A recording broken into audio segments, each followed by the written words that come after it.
Draw near, beloved. There is a story about love that lived in weathered hands and waited in silence.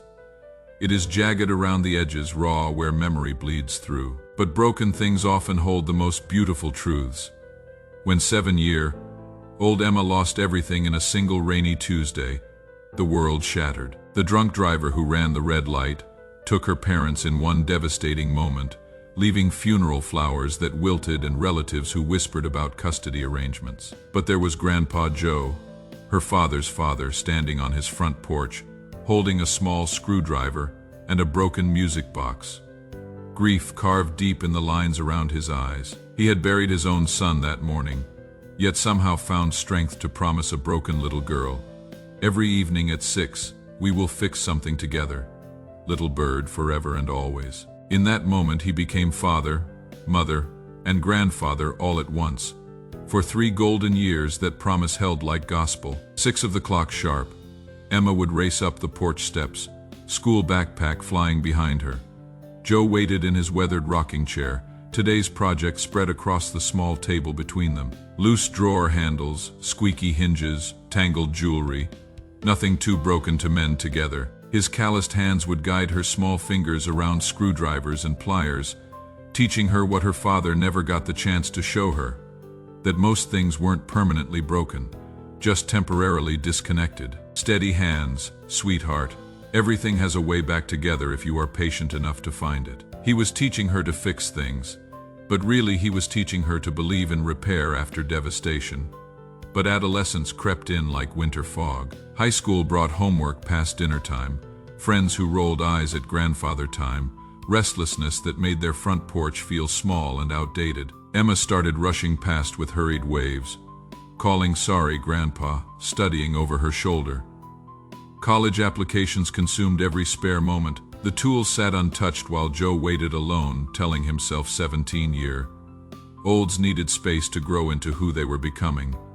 Years stretched between them like unfinished repairs. Emma moved 3 states away for university, then further for career in a city that never slept. Phone calls became hurried check-ins between meetings. "I am fine, Grandpa." "Work's crazy." Maybe Christmas. But Christmas brought work parties and obligations more pressing than promises to an old man with patient hands. Joe never complained. He kept setting out 2 chairs every evening, organizing small broken things that needed attention, speaking proudly to neighbors about his granddaughter who was too important. Now for porch time. Some grandfathers love loud with demands and expectations. Joe loved like a craftsman, quietly, persistently, with tools always ready for when you needed them most. The call came Wednesday evening at 6:15.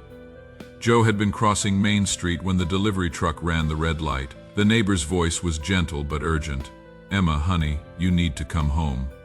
It is your grandfather." Everything important, meetings, deadlines, dinner plans, became background noise to the possibility of losing the one person who had loved her without reservation. She found him conscious but fragile in the hospital bed, weathered hands wrapped in white bandages. For the first time in years, she had nowhere else to be.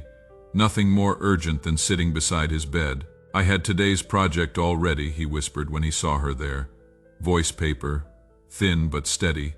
Antique clock that has been running slow. Thought maybe you would remember how to adjust the spring tension." Something inside her chest cracked wide open. "Grandpa, I am so sorry. I know sorry's needed, little bird." His bandaged hand found hers. Real love doesn't break just because someone stops showing up for a while.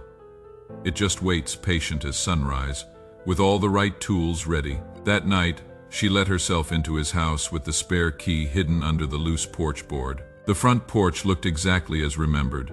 2 chairs arranged, just so small table between them, holding a collection of broken treasures waiting for repair. Her old school toolbox sat beside his larger one, her name still painted in childish letters across the front. Inside the house, she found 4 years of newspaper clippings about her achievements, carefully arranged chronologically, and beside them a manila folder labeled projects for Emma, filled with small broken things he had been saving for her return. When she asked him later why he had never stopped preparing for her, his eyes filled with fierce tenderness that reminded her of the man who had promised forever to a broken 7-year-old. Love doesn't give up on what matters most, he said simply.